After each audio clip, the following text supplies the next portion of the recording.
O que seria da humanidade se não fosse o café, não é mesmo? Olá, tudo bem? Sejam bem-vindos ao Ficção de Polpa. Meu nome é Mike, eu sou cineasta, fotógrafo, escritor e também eu sou dublador. Esse vai ser o primeiro vídeo do canal e apesar de eu não ter ideia exatamente de qual formato abordar ou como abordar, a ideia seria falar um pouco das minhas experiências com criação de conteúdo, das áreas que eu trabalho, que é cinema, fotografia, escrita, dublagem também.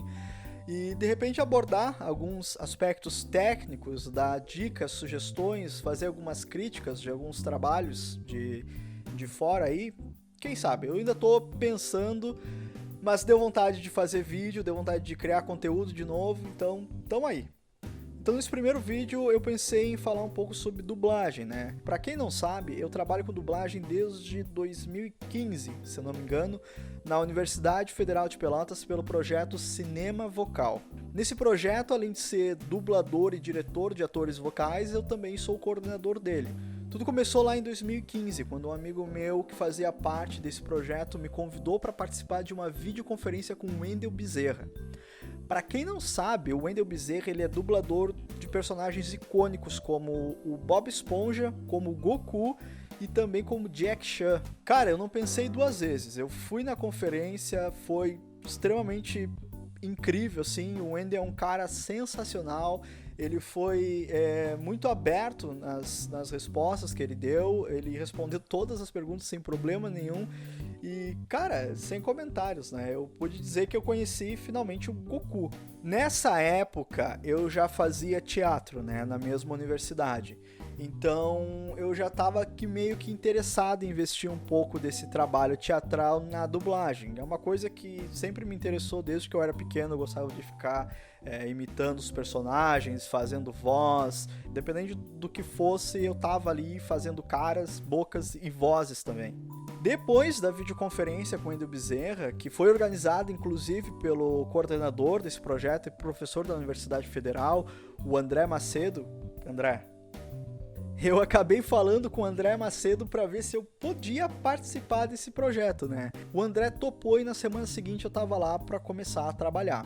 Depois de um tempo de projeto, o André me convidou para ministrar oficinas para preparação vocal.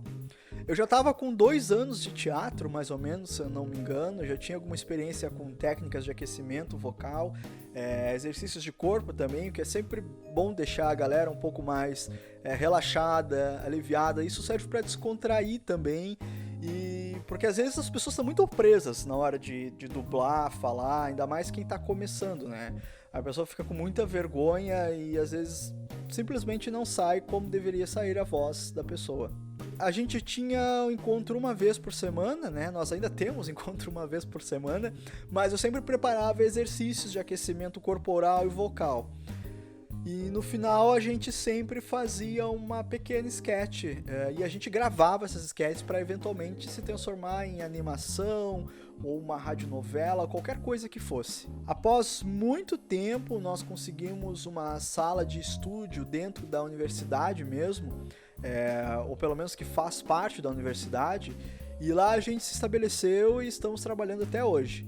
Uma das propostas do projeto Cinema Vocal é ser um projeto aberto para toda a comunidade acadêmica. Qualquer estudante da universidade que tem interesse em fazer um trabalho vocal, a gente se predispõe a abrir um dia ou um horário dentro do estúdio para que a pessoa vá lá e grave. Porque a gente sabe que às vezes a vida do estudante não é nada fácil, né? E ter um lugar desses acessível ainda e que tenha um técnico trabalhando, a gente pensa que pode acabar ajudando de alguma forma e é isso que a gente faz.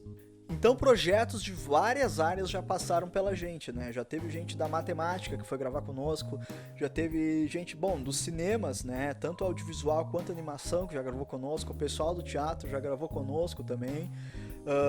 Isso é uma coisa muito bacana, é uma experiência muito legal, uma troca muito legal e muito importante também. Lá dentro mesmo, como diretor, a gente acaba pegando alguns papéis para fazer, né? Então, eu dirigi muito, principalmente direção, que é uma coisa que me agrada mais, que me chama mais atenção, e também dublei bastante, né? E eu acho muito válido essa experiência de ficar nos dois lugares, né? Como diretor de dublagem, ou seja, como ator vocal.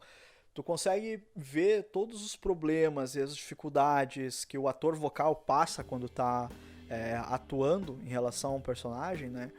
E também esse diálogo que ele tem com o diretor, porque às vezes o ator ele tem uma ideia de voz pro personagem que não é a mesma coisa que o diretor tá pensando. E aí a pergunta, né? Quem é que vai estar certo? Na minha opinião, eu acho que a gente tem que chegar num equilíbrio aí.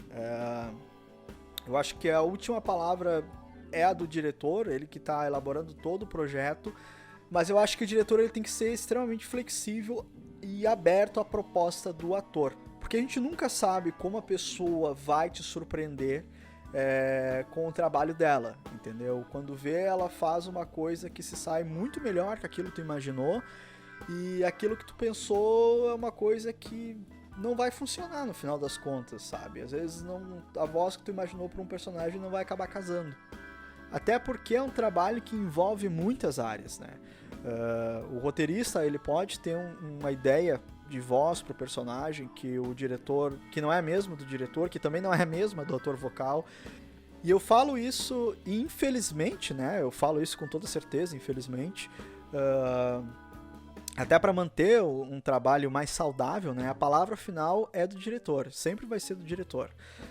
Eu acho que o diretor ele tem que ser flexível sempre com a opinião e a sugestão dos atores, né? Afinal, os caras estão ali emprestando o corpo deles para poder dar vida àquele personagem. Eu já trabalhei em outras áreas com diretores que não eram nem um pouco flexível com os atores. Alguns trabalhos ficaram legais, outros trabalhos não ficaram legais.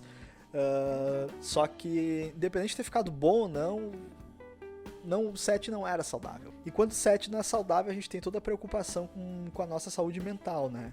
Mas isso é uma coisa que fica para um próximo vídeo, de repente. Eu sei.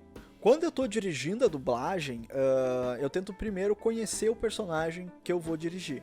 Então eu falo muito com o autor que criou aquele personagem. Um dos últimos trabalhos que eu fiz, que eu dirigi, foi A Irene na Casa do Blau, que foi escrito pelo André Macedo, que já está entrando em fase de finalização.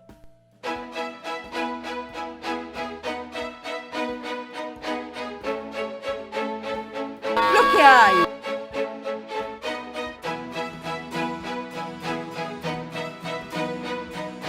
Então a gente sentou, eu e o André, né, durante a semana, com um bom e velho café de sempre, lá no estúdio, e nós conversamos sobre possíveis atores que vão fazer que iam fazer as vozes desses personagens. Eu e o André, a gente entrou no consenso de como a gente queria as vozes desses personagens. Eu priorizei as opiniões do André, porque o André é uma pessoa que tem muito mais experiência que eu nessa área. Então eu acabei ouvindo mais ele do que tentando colocar o que eu pensava em prática. Nesse período de cinema vocal, eu acabei fazendo radionovela, eu acabei fazendo várias animações, eu acabei fazendo sons também, tinha sons às vezes que era só um suspiro ou um som de raiva, coisas bem singelas e simples assim. Ajudei muito colegas a fazerem direção de dublagem, porque às vezes ia uma galera lá fazer um trabalho e a galera não sabia como fazer esse trabalho, eu ia lá e ajudava. Mas assim, quando a pessoa queria dirigir, quando ia um grupo, uma equipe lá gravar no estúdio e a pessoa queria dirigir, eu fazia o melhor para poder aconselhar e deixava ela livre para dirigir, afinal de contas é o trabalho da pessoa, né? A gente só estava abrindo o estúdio para eles poderem fazer o trabalho deles. Mas nisso também eu acabei dirigindo alguns projetos em consequência, é uma coisa até que não tem como fugir disso. E cara, foi incrível, assim, foi incrível. Então, depois de 5 anos, eu posso dizer pra vocês que trabalhar com dublagem é sempre uma experiência nova a cada dia que tu põe o pé dentro do estúdio, porque tu não sabe o que tu vai fazer. Num dia eu tava fazendo um personagem que era um tomate, no outro eu tava fazendo um personagem que era um dono de pensionato, no outro eu tava fazendo um papagaio raivoso, então tu nunca sabe o que vai acontecer, é uma experiência sempre nova. Eu posso dizer, inclusive, que os melhores momentos da dublagem não é a dublagem em si, não é estar interpretando um personagem, não é estar criando a voz ou dirigindo, apesar de eu amar a direção muito, é uma das áreas que, sim, que eu mais curto tanto na animação quanto no audiovisual. A melhor coisa de fazer dublagem é a experiência que tu tem com as pessoas que tu tá trabalhando. Há casos e casos, eu posso falar com toda certeza que eu sou um cara de sorte por trabalhar com pessoas incríveis. A gente está sempre num ambiente muito divertido, num ambiente muito descontraído, sempre tomando café, que é importante, café, né? E é isso, cara.